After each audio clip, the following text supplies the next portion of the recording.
The outstanding engagement of the war was off the island of Nevis, February 9, 1799. In a heavy sea, the French frigate Insurgente had lost her main topmast. Captain Barrault was escaping to the cover of St. Eustatius. The Constellation, Commodore Truxton, overtook and forged ahead of her antagonist, raking her several times.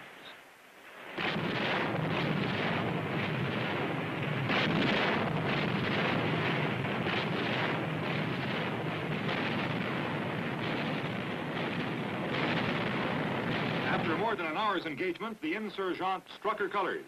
The French fired too high, but the Americans were able to hit between wind and water. Superiority in gunnery was to stand Americans in good stead. Yes, it's mighty handy for a Navy to know how to shoot. Southwest of Guadalupe, February 1st, 1800, the Constellation again proved herself. For 5 hours, she exchanged broadsides with the heavier gun Vengeance.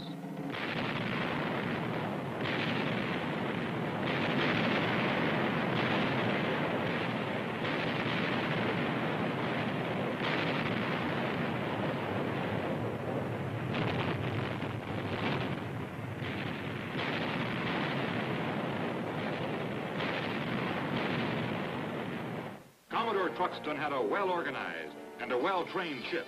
He was near victory when the Constellation lost her mainmast and the Vengeance escaped over the horizon.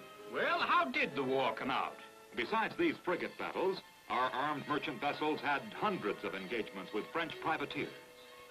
But late in 1799, the government of France changed. The Directory fell. Napoleon Bonaparte was made first consul. Facing trouble in Europe, he wished to reach a settlement with America. A treaty was ratified in 1801. And that closed a war that wasn't a war, an undeclared one. Well, did we learn anything? Yes, the ships and men were battle-hardened for the struggle that followed with the Barbary corsairs.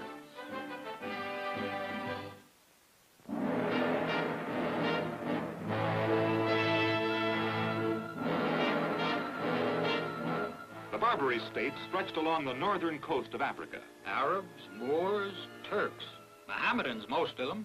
The Barbary states had practiced piracy for centuries. They sought plunder and captives to be held for ransom. They were experts at boarding and hand-to-hand fighting. Why didn't the nations get together and stop them? Because the rulers of Europe distrusted each other, they would not make a combined effort against the corsairs. The Barbary rulers were quick to take advantage of a young, weak nation like the United States. In accordance with time-honored practice, tribute was expected as a price for peace.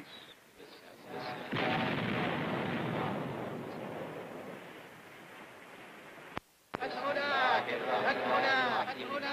early as 1786, Thomas Jefferson realized diplomacy was helpless unless a navy was created and used. Protection money, a price for peace. A treaty with Algiers in 1796 cost the United States nearly $1 million, including the gift of a new frigate. Peace with Tunis cost over $100,000, and Tripoli about $56,000. But the Pasha of Tripoli thought unprotected American trade too tempting.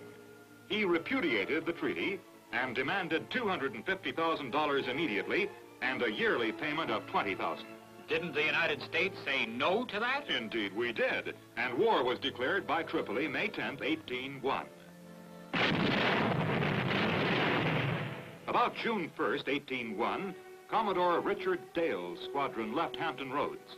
The President, the Philadelphia, Essex, and Enterprise.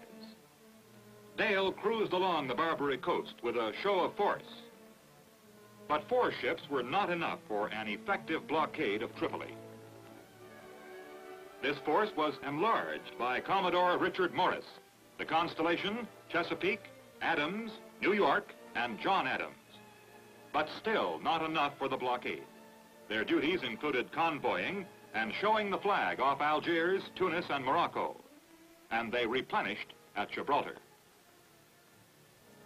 Soon to be given command of the Mediterranean squadron was a man who left a lasting imprint on the Navy, Commodore Edward Preble, who arrived on station in the Constitution.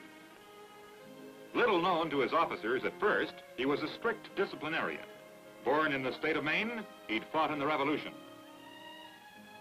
Preble was a great leader. He was firm. He had fighting spirit.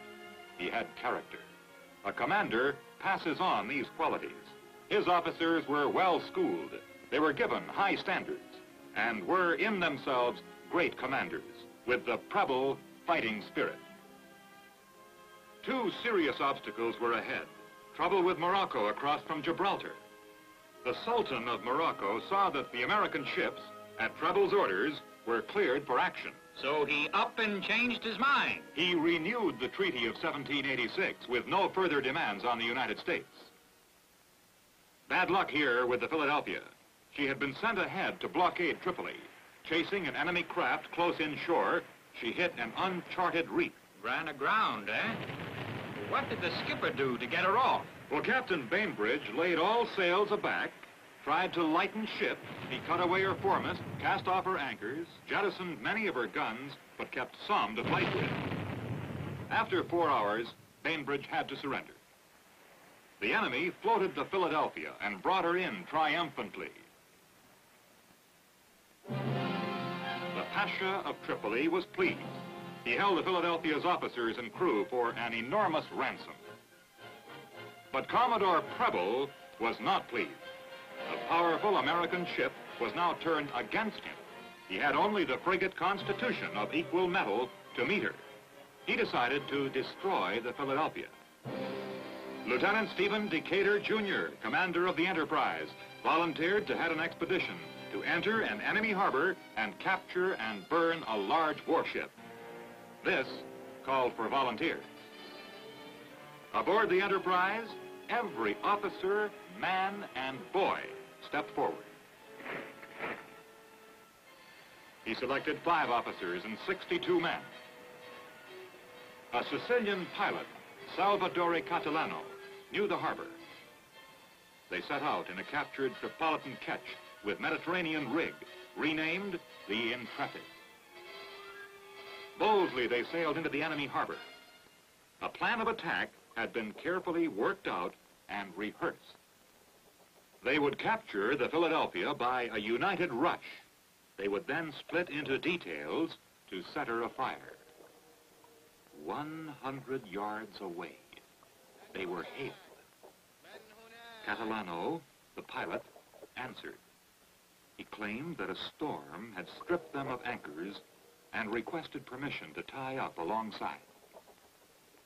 The breeze gave out. Becalmed, 20 yards away from the heavy guns of the frigate. Almost alongside.